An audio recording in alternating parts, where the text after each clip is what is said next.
Have you ever been erased by your own family while they smiled for the camera? My aunt built her reputation on family values. She hosted charity dinners, quoted the Bible, and made sure everyone believed she was perfect. Then she called me a disgrace, in front of everyone I loved. I didn't argue, I just walked away. For years, she kept preaching about morality, never realizing her own secret was buried right under those church steps. So when I became a filmmaker, I decided to let the truth speak. And when it did, her silence was louder than my revenge. Maplebridge wasn't just a town, it was a photograph that never changed. White fences, trimmed lawns, a single bakery that smelled like Sunday mornings. People there didn't just believe in appearances, they worshipped them. And at the center of that picture-perfect frame was my aunt, Carol Whitmore. To the world, she was elegance wrapped in decency. Her voice carried authority in every church meeting, her smile opened every fundraiser. If you looked up virtue in the local newspaper, you'd probably find her face. Even as a kid, I used to watch her glide through crowds, collecting admiration like donations. She didn't walk, she arrived. Every Sunday after service, our family gathered at her house, roast beef on the table, polished silverware, and that smell of lemon polish lingering in the air. The conversations always started polite and ended sharp. Carol made sure of that. She'd tilt her head, look around the table, and point out whoever had strayed from the right path. One week it was my cousin skipping college. The next it was the neighbor's daughter living with her boyfriend. And one day, inevitably, it was me. I was 13 when she first told me I was too curious for my own good. I didn't know what that meant then. But looking back, curiosity was the first sin Maplebridge didn't forgive. While other girls learned to bake pies, I was obsessed with my father's old Canon camera. The way light hit the lens, the way truth stayed trapped inside a photograph. It felt honest, even when people didn't. Aunt Carol said it was a waste of time, that no decent woman hides behind machines. I remember the way my mother's hand tightened around her napkin when she said that. No one defended me. No one ever did. In Maplebridge, silence was love and obedience was survival. You smiled through shame and prayed it away. If you didn't fit the picture, they simply cropped you out. I used to stand by the staircase in Carol's house, looking at her family photo wall. Perfect smiles, polished frames, generations of perfection staring back. Except me. I wasn't on that wall. I asked her once why. She smiled, too kind to be honest, and said, "When you find your place, dear, I'll hang you right next to mine." That night, I realized perfection wasn't a virtue. It was a prison, and she was the warden. I didn't know it yet, but that wall would become my first lesson in storytelling. Because every perfect image has something just outside the frame. And that's where I was standing, waiting, watching, and quietly learning how to turn imperfection into power. The night of the family dinner felt like any other in Maplebridge, too perfect to trust. The house glowed with warm lights, laughter drifted from the living room, and every surface sparkled like guilt trying to look holy. It had been almost a year since I came back from Portland for the holidays. I'd been living on my own, scraping by with a barista job and a half-finished documentary about small-town women who never got to tell their stories. My parents said it was a phase. Aunt Carol called it a disappointment. She always knew how to make an insult sound like a prayer. Dinner started quietly. Turkey, mashed potatoes, the same grace Carol had recited for decades. Halfway through the meal, she turned to me with that perfect smile, the one that warned me before it wounded. "So, Clara," she began, "how's life in the city? I hear you're still freelancing." Her tone wrapped the word like it was dirty. I nodded. "Mick, still freelancing, still paying rent, still happy." She laughed softly. "Happy, without a husband, without a real career, you must be very brave." The room chuckled. My father stared at his plate. My mother pretended to pour more wine she didn't need. Carol continued, voice smooth as silk, sharp as glass. "You know, dear, you could have been anything if you hadn't wasted your time chasing these, what did you call them, stories that matter? Maybe if you focused on your own story, you'd have something to be proud of." Every word landed like a small public execution. And the worst part? She didn't raise her voice once. That's the thing about humiliation in families, it never screams, it smiles. I felt my throat tighten. I forced a laugh that sounded more like survival. "Well, I said. Someone has to tell the stories you'd rather keep buried. The table froze. For a moment, even the chandelier seemed to stop flickering. Then Carol leaned back, unbothered, eyes glinting like she'd been waiting for me to push back just so she could crush it. "Oh, darling," she whispered. "The only people who dig up old dirt are the ones trying to cover their own." Laughter rippled again, polite but poisonous. And in that moment, I knew every smile around that table was a mask. My parents stayed quiet, pretending neutrality was peace. But silence is never neutral, it chooses a side. After dinner, I walked outside into the cold December air. The laughter inside faded behind the glass, muffled and unreal. I stood in front of Carol's family photo wall, watching my reflection blur in the glass frames. All those perfect faces, mine missing. For a split second, I lifted my phone and recorded the sound of that laughter. I didn't know why. Maybe part of me wanted proof. Proof that I wasn't crazy. Proof that cruelty could sound so civilized. That night, I promised myself something simple. I wouldn't argue with her again. The next time Aunt Carol heard my voice, it would be through a screen. Leaving Maplebridge felt less like running away and more like removing a splinter that had been buried for years. The night I left, the town was sleeping, white Christmas lights still flickering on porches, pretending everything was fine. I packed my MacBook Pro $300 bought with 2 years of savings, a box of old film reels, and one suitcase that held more fear than clothes. My mother stood in the doorway, saying nothing. I wanted her to tell me I was brave. She only said, "Don't make this harder than it already is." Portland wasn't home, not at first. It was loud, expensive, and beautifully indifferent. But indifference is a strange kind of freedom. It doesn't care who you were, only who you decide to become. I rented a small studio apartment above a laundromat, the kind of place where the walls sweat steam and the ceiling leaks when it rains. Every morning I served coffee at Briar and Bean Cafe, writing notes on napkins between customers. Every night I studied film editing online until my eyes burned. I wasn't chasing fame, I was chasing a voice. Mine. That's when I met Hal Brennan, a retired documentarian who'd spent 40 years filming people everyone else ignored. He was gruff, opinionated, and allergic to small talk. But he saw something in me. One evening, as I showed him a rough cut of my first short film, a story about a single mother who worked 3 jobs, he leaned back in his chair and said, "Truth when told right is the sharpest weapon." That sentence changed everything. Because it wasn't about revenge, not yet, it was about control. The kind I'd never had in Maplebridge. In film, I decided what stayed in the frame and what got cut. I could build a world where silence finally had subtitles. A few months later, my short film won a small local award, nothing grand, just a plaque and a handshake, but it was the first time someone said my name with respect instead of pity. And that moment, it was enough to make me believe I could rewrite everything that had been taken from me. Sometimes, when I closed the cafe late at night, I'd replay that dinner in my mind, the laughter, Carol's words, the way my parents looked away. But this time, I wasn't the girl being shamed. I was the director watching the scene from behind the lens, deciding how it would end. For the first time in my life, I felt powerful. Not because anyone gave me permission, but because I realized I didn't need it. By the time I turned 30, I had stopped explaining myself to people. In Portland, no one cared who you used to be, only what you could create.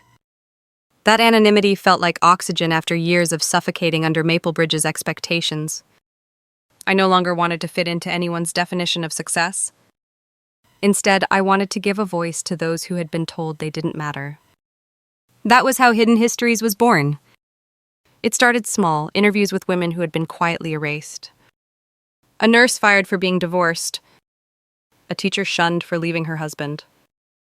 A young mother cast out by her church for loving someone unexpected. Each story carried the same tone I once lived through, that fragile mix of defiance and exhaustion that comes from surviving judgment. Behind the camera, I listened more than I spoke. Film wasn't about direction anymore, it was about presence. Sometimes the truth doesn't need a narrator, it just needs a witness. One night, while searching for new leads, I stumbled across an old Maplebridge Chronicle archive. The text was barely readable, but one headline stood out. "Local beauty queen disappears after scandal, 1979. There was no name, no photograph, just a single sentence that said the young woman had been sent away for moral rehabilitation. Moral rehabilitation? That phrase hit me like a smell I thought I'd forgotten. It was the exact language Carol used whenever she talked about people who had lost their way. I opened more files, church records, and school rosters. There it was, Carol Whitmore, age 17, listed as withdrawn just 2 weeks before the article was printed. A gap in her perfect record. A missing chapter in her spotless narrative. For a long moment, I just sat there in the dark, watching the monitor glow against the wall. My Canon C70 rested on the desk beside me, still warm from the day's shoot. The air felt heavy, thick with the weight of what I had just uncovered. I wasn't angry. Not yet. I was stunned by the quiet symmetry of it all. The woman who shamed me for being improper had once lived through the same scarlet letter. Part of me wanted to turn the file off and forget it existed. Another part wanted to aim the camera straight at her front door. But that would have been too easy. I remembered Hal Brennan's voice in my head. Truth, when told right, is the sharpest weapon. I opened a new project folder and titled it simply, Hidden Histories, Episode 6. Then I whispered to myself, more vow than thought, let's see what perfection looks like under real light. Returning to Maplebridge felt like walking into a film I thought I'd already finished. Nothing had changed. The bakery still opened at 7 sharp, the church bells still rang every hour, and the air still smelled of pine and judgment. But this time, I wasn't the girl they whispered about. I was the woman holding the camera. I parked across from the Maplebridge Public Library, the same building where Carol used to volunteer every summer. The librarian, an older woman with soft gray hair, still remembered me. "Clara Vance," she said, surprised. "You look just like your aunt did at your age." It wasn't meant to sting, but it did. I asked for the 1979 local archives. She disappeared into the back room, leaving me with that faint, musty smell of dust and forgotten stories. When she returned, she placed a small box on the counter, yellowed newspapers, handwritten notes, and a few old church bulletins tied with string.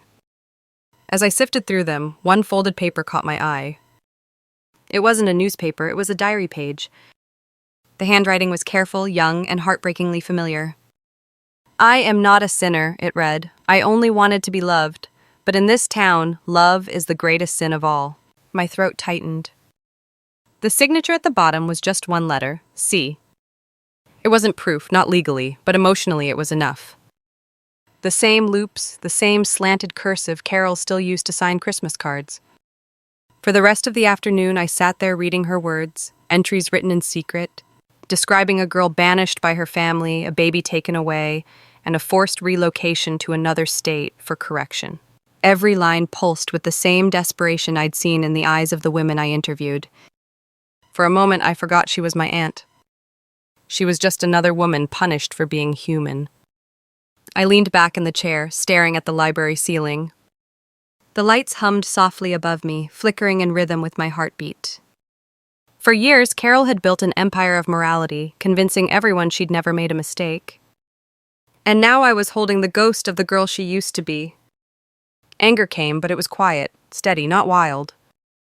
This wasn't about revenge anymore, it was about truth catching up to its storyteller. I copied every page, every article, and packed the files into my camera bag. When I left, the librarian asked if I'd found what I was looking for. I smiled, more than I expected.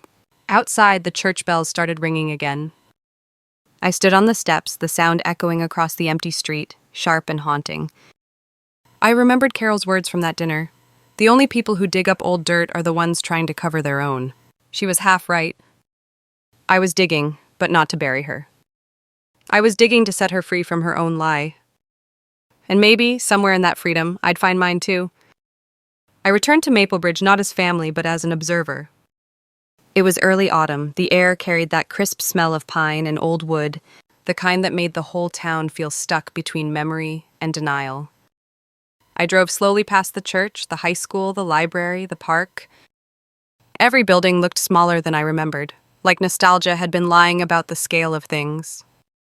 I had my Canon EOS C70, a few rented lenses, and Evelyn Cho, my cinematographer, sitting in the passenger seat. She was quiet, professional, the kind of person who understood that some stories required silence. We started filming the exteriors first, the church steps, the cracked sidewalk outside the old bakery, the empty football field behind the high school. The camera hummed softly in my hands. It didn't feel like a weapon. It felt like a mirror. Inside St. Hildegard Church, sunlight spilled through the stained glass, scattering color over the pews. I framed the shot slowly, focusing on the dust floating through the air like quiet confessions. Evelyn whispered, "This place feels heavy." I nodded. "It's built on secrets." We interviewed a few locals, older women who still remembered that poor girl from decades ago. They spoke carefully, as if the past might bite back. One said, "She was pretty, too pretty for her own good." Another added, "Her family sent her away for a few months. When she came back, she never smiled the same." None of them said her name, but they didn't have to. Every take felt like uncovering a fossil. Delicate, quiet, dangerous if rushed. At one point, we shot a slow pan across the old bulletin board in the church hall. Behind a layer of new flyers, I noticed something, a faded photograph pinned near the edge. A group of teenagers from 1979 posing for a charity event. And there she was. Carol Whitmore, 17. Smiling too wide, as if she already knew her future depended on keeping that smile steady. My hands shook as I filmed it. For a moment, I wasn't a director.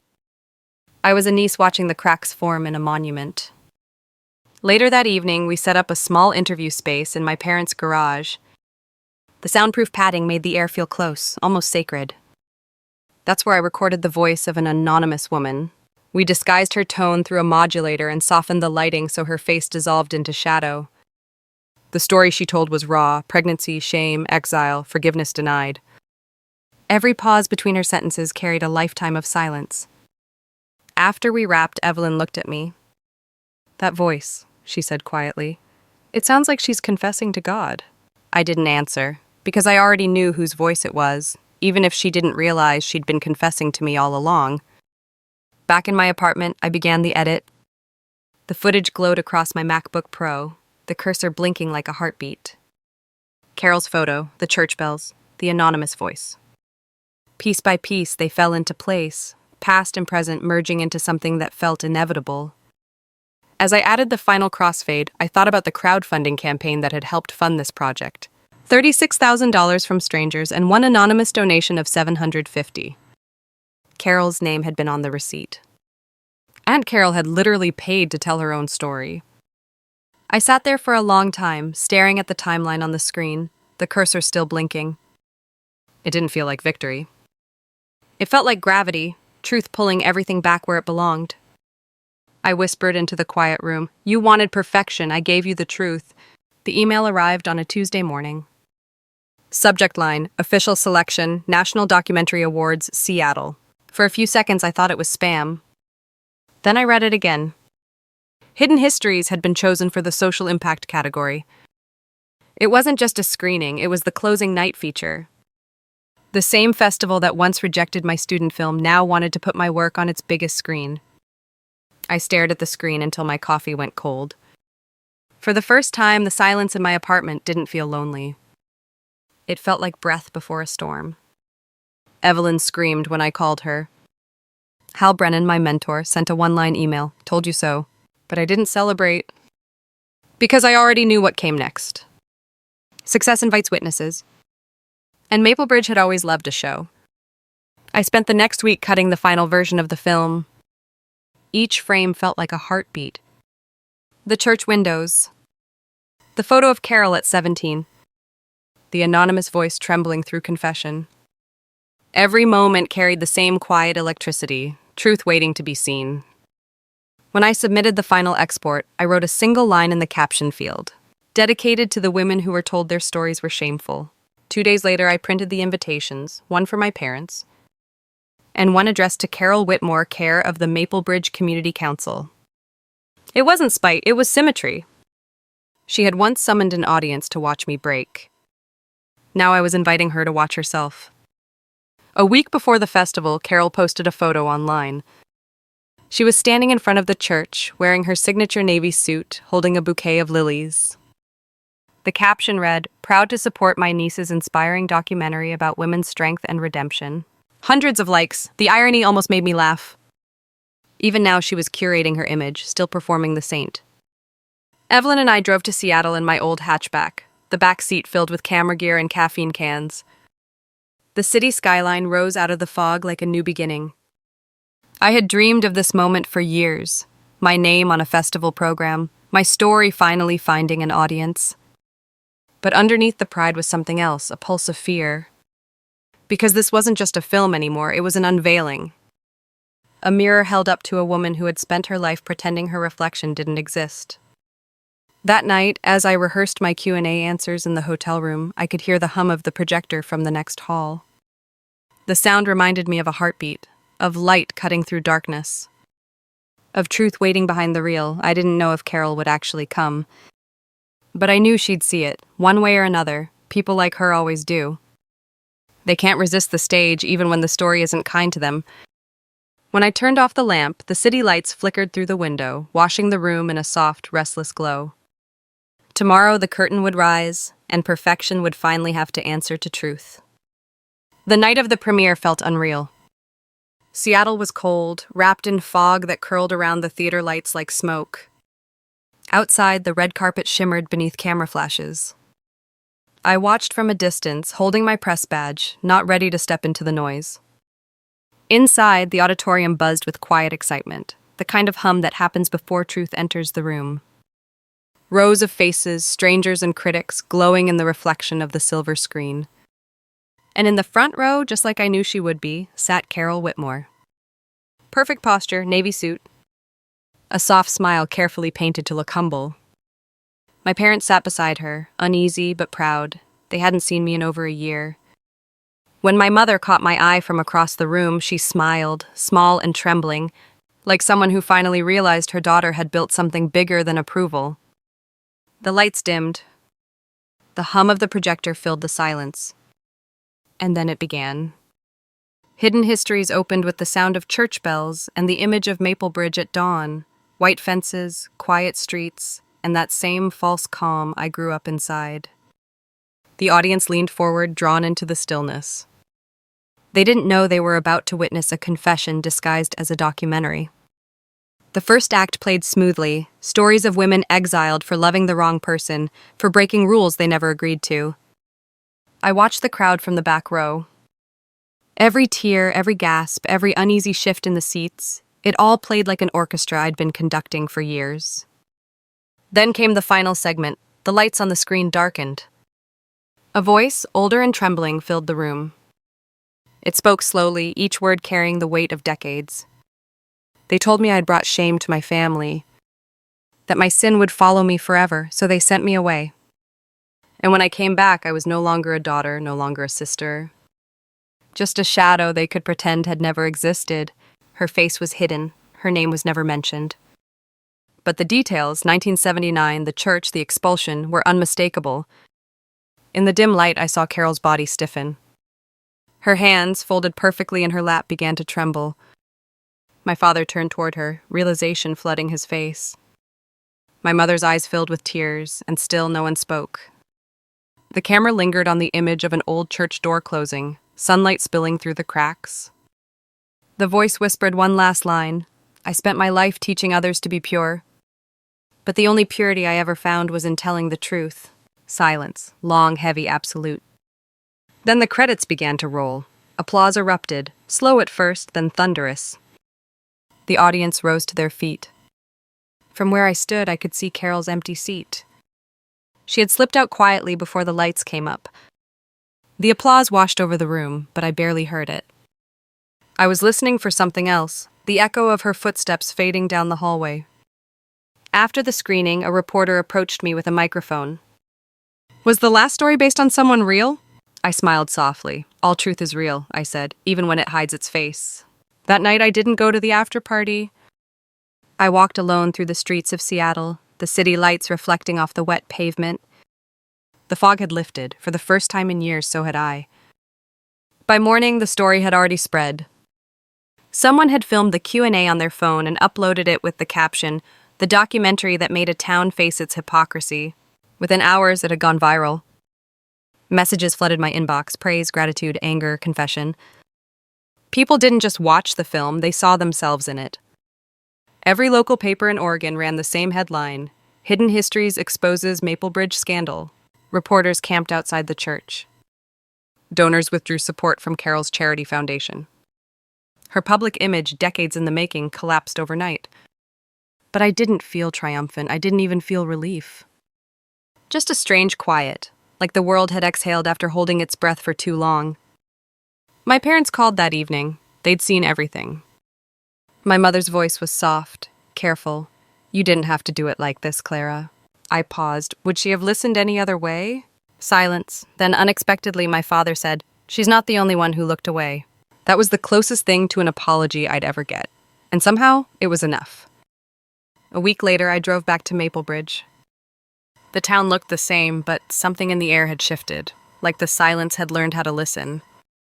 I stopped at Willow Park, the same park where Carol used to host charity picnics and take photos for the church bulletin. The grass was yellowing from early winter. A few children played by the fountain, unaware that history had just changed a little beneath their feet. That's where I saw her. Sitting alone on a bench, wrapped in her navy coat, hands folded in her lap. No makeup, no photographers, no audience. Just a woman with a face the world finally recognized. She looked up when she saw me, no anger, no pleading. Just recognition, the kind that only comes when every mask has fallen away.